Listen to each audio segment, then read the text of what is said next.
the next best predictor of lifetime success is conscientiousness. Well, so, and of the two aspects of conscientiousness, say orderliness and industriousness, the better predictor is industriousness. So the question is, well, what can you do about your industriousness?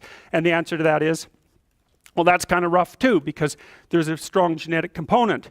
But you can work on micro habits with regards to your conscientiousness. And I think the best micro habits, this is partly to do with this future authoring program processes, I think the best thing you can do with regards to your conscientiousness is to set up some aims for yourself, goals that you actually value. And the future authoring program helps people do that. And basically, it does a situational analysis of, it helps you do a situational analysis of your life more than a psychological analysis, I would say. And so the questions are something like, well, all right, you're going to have to put some effort into your life. And you need to be motivated to do that. And so what are the potential sources of motivation? Well, you could think about them in the big five manner. You know, if you're extroverted, you want friends. If you're agreeable, you want an intimate relationship. If you're disagreeable, you want to win competitions. If you're open, you want to engage in creative activity. If you're high in neuroticism, you want security. Okay, so those are all sources of potential motivation that you could draw on, that you could tailor to your own, you know, your own personality.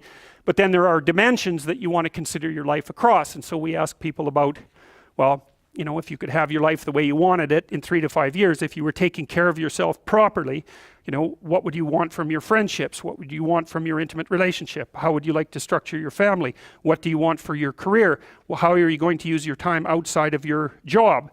And how are you going to regulate your mental and physical health, and maybe also your drug and alcohol use? Because that's a good place to auger down, you know, because alcoholism, for example, wipes out, you know, 5 to 10% of people. So you want to keep that under control. And then so maybe, you know, you develop a vision of what you would like your life to be, and that associates the goal. Well, once the goal is established, and then you break down the goal into micro processes that you can implement, the micro processes become rewarding in proportion, in relation to their causal association with the goal, and that tangles in your incentive reward system. You know, we talked about the dopaminergic incentive reward system, and that's the thing that keeps you moving forward. And the way it works is that it works better if it produces positive emotion when it can see you moving towards a valued goal. Okay, well, what's the implication of that? Better have a valued goal, because otherwise you can't get any positive motivation working out. And so the more valuable the goal, in principle, the more the micro processes associated with that goal start to take on a positive charge. And so what that means is, well, you get up in the morning and you're excited about the day, you're ready to go. And so as far as I can tell, what you do is you specify your long-term ideal. Maybe you also specify a place you want to stay the hell away from, so that you're terrified to fail as well as excited about succeeding, because that's also useful. You specify your goal.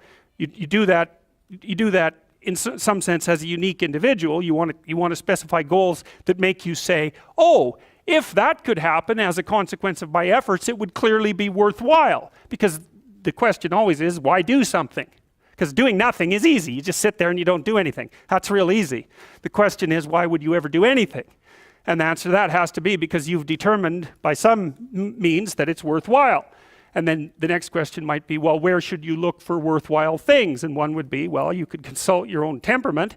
And the other would be, well, you kind of look at what it is that people accrue that's valuable across the lifespan.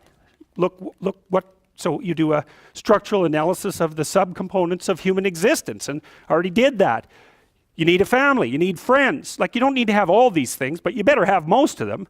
Family, friends, career, educational goals, plans for, you know, time outside of work, attention to your mental and physical health, etc. You know, that's what life is about. And if you don't have any of those things, well, then all you've got left is misery and suffering. So that's a bad deal for you. So once you set up that goal structure, let's say, and that's really in many ways that's what you should be doing at university. That's exactly what you should be doing, is trying to figure out who it is that you're trying to be, right? And you aim at that, and then you use everything you learn as a means of building that person that you want to be. And I really mean want to be. I don't mean should be, even those things are going to overlap. And it's important to distinguish between those because that's partly, and this is back down to the micro routine analysis. So if I was saying, well, you're going to try to make yourself more industrious. Okay, number one, specify your damn goals, because how are you going to hit something if you don't know what it is? That isn't going to happen.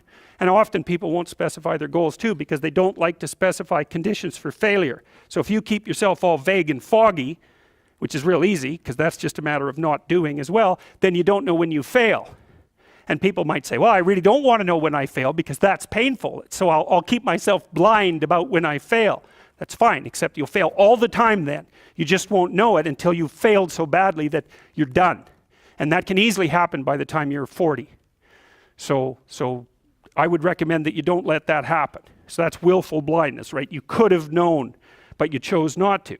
Okay, so once you get your goal structure set up, you think, okay, if I could have this life, it looks like that might be worth living, despite the fact that it's going to be, you know, anxiety provoking and threatening, and there's going to be some suffering and loss involved in all of that. Obviously, the goal is to have a vision for your life such that all things considered, that justifies your effort. Okay, so then what do? Well, then you turn down to the micro routines. It's like, okay, well, this is what I'm aiming for. How does that instantiate itself day to day, week to week, month to month? And that's where something like a schedule can be unbelievably useful. Google Calendar. It's like, make a damn schedule and stick to it. Okay, so what's the rule with the schedule? It's not a bloody prison. That's the first thing that people do wrong. They say, well, I don't like to follow a schedule. Well, it's like, well, what kind of schedule are you setting up? Well, I have to do this, then I have to do this, then I have to do this, you know, and then I just go play video games because who wants to do all these things that I have to do? It's like, wrong. Set the damn schedule up so that you have the day you want. That's the trick. It's like, okay, I've got tomorrow. If I was going to set it up so it was the best possible day I could have, practically speaking, what would it look like? Well, then you schedule that. And obviously there's a bit of responsibility that's going to go along with that, because if you have any sense, one of the things that you're going to insist upon is that at the end of the day, you're not in worse shape than you were than at the beginning of the day, right? Because that's a stupid day. If you have a bunch of those in a row, you just dig yourself a hole and then you bury yourself in it. It's like, sorry, that's just not a good strategy. It's a bad strategy. So maybe 20% of your day has to be responsibility and obligation, or maybe it's more than that, depending on how far behind you are. But even that, you can ask yourself, okay, well, I've got these responsibilities.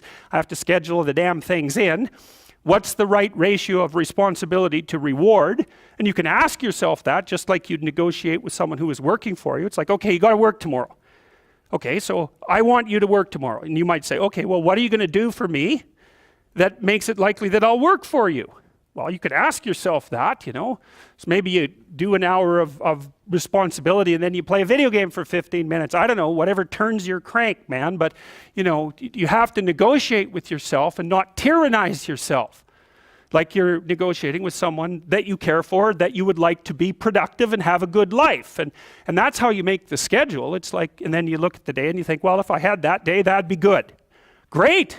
You know, and you're useless and horrible, so you'll probably only hit it with about 70% accuracy, but that beats the hell out of 0, right? And if you hit it even with 50% accuracy, another rule is, well, aim for 51% the next week, or 50.5% for God's sake, or because you're going to hit that position where things start to loop back positively and spiral you upward. And so that's one way that you can work on your conscientiousness, is plan a life you'd like to have. And you do that partly by referring to social norms. That's more or less rescuing your father from the belly of the whale. But the other way you do that is by having a little conversation with yourself about, as if you don't really know who you are, because you know what you're like. You won't do what you're told. You won't do what you tell yourself to do. You must have noticed that. It's like you're a bad employee and a worse boss. And both of those work, you know, for you. You don't know what you want to do, and then when you tell yourself what to do, you don't do it anyways. You should fire yourself and find someone else to be. But you know, my point is that you have to understand that you're not your own servant, so to speak. You're someone that you have to negotiate with, and you're someone that you want to present the opportunity of having a good life to. And that's hard for people because they don't like themselves very much. So, you know, they're always like cracking the whip and then procrastinating, and cracking the whip and then procrastinating. And it's like, God, it's so boring and such a pathetic way of spending your time. And you know what that's like, because you probably waste like 6 hours a day. And I think we did an economic calculation about that a while back, right? Your time's probably worth 50 bucks an hour, something like that. I mean, you're not getting paid that now, but you're young, and so this is investment time, and what you do now is going to multiply its effects in the future. So let's say it's 50 bucks an hour, which is perfectly reasonable. So if you waste 6 hours a day, and you are, then you're wasting about $2,000 a week, or about $100,000 a year. So like, go ahead, but that's what it's costing you every hour. And you need to know what your damn time is worth. So let's say it's not 50 bucks, it's 30, whatever. Maybe it's 100, it's somewhere in that range. One of the things you should be asking yourself is, when you spend an hour, was that, well, would have I paid someone 50 bucks to have had that hour? And if the answer is no, it's like, well, maybe you should do something else with your time. And it depends on whether or not you think that your time's worthwhile. But the funny thing about not assuming that is, if you assume your time isn't worthwhile, what happens is you don't just sit around sort of randomly in a state of responsibilityless bliss. What you do is you suffer existentially. And so that seems like a stupid solution.